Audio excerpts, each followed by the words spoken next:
السلام علیکم ناظرین، میں ہوں ڈاکٹر عقیل جاوید اور آپ دیکھ رہے ہیں A J health TV YouTube channel subscribe کر دیں۔ آج میں آپ سے ایک ایسے پھل کی بات کروں گا اور کرنے جا رہا ہوں جو دیکھنے میں تو بالکل سادہ ہے لیکن اس کا کام بڑا خاص ہے۔ جی ہاں، I am talking about the grape fruit which is called چکوترا ان اردو۔ لیکن سوال یہ ہے، کیا یہ صرف وائٹامن سی سے بھرپور ہے؟ یہ اس کے پیچھے کوئی اور چھپی میڈیکل سائنس بھی موجود ہے؟ اس کہانی کو سمجھتے ہیں، اس سٹوری کو سمجھتے ہیں اور آپ کو اس کے فائدے بتائیں گے، اور اگر کوئی نقصان ہے تو وہ بھی بتائیں گے، اور ہومیوپیتھی سے اس کا کیا تعلق ہے کیا نہیں ہے اس پر بھی انشاءاللہ بات کرتے ہیں۔ آپ نے ویڈیو آخر تک دیکھنی ہے کیونکہ آج صرف ایک گریپ فروٹ کی بات نہیں ہوگی یا پھل کی بات نہیں ہوگی، آج بات ہوگی جگر کی، دل کی، ہارمونز کی اور میٹابولزم کی، اور تھوڑا سا ہنسی مذاق بھی کریں گے تاکہ آپ کو نیند نہ آ جائے اور آپ جاگتے ہوئے یہ ویڈیو دیکھ سکیں۔ تو اے جے ہیلتھ ٹی وی کو سبسکرائب کر دیں، یوٹیوب چینل ہے تاکہ اس قسم کی ویڈیوز آپ کو ملتی رہیں۔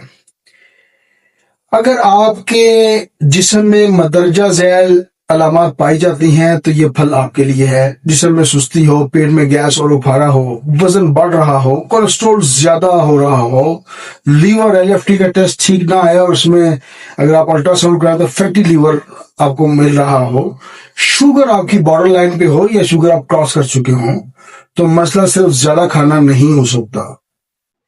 یہ ہو سکتا ہے کہ آپ کا جو میٹابولک سنڈروم ہے اور فیٹی لیور یا انسولین ریزسٹنس یا جگر کی کمزوری، یہ سارا اس میں شامل ہے اور یہ ساری چیزیں اس کے لیے رسپانسیبل ہیں۔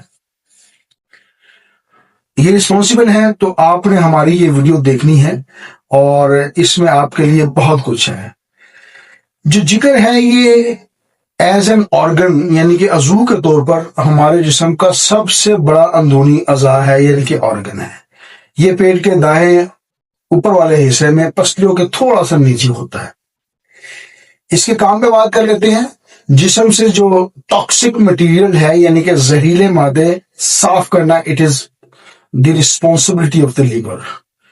چکنائی یعنی کہ فیٹس کو توڑنا، بریکنگ آف فیٹس، یہ اس کی ذمہ داری ہے۔ صفرا بائلز بنانا جو کہ معدے کو اور دوسری چیزوں کو دی جاتی ہے تاکہ انظام ٹھیک رہے، وہ بھی اس کا کام ہے۔ شوگر، ایکسیسو شوگر کو سٹور کرنا، یہ جگر کا کام ہے۔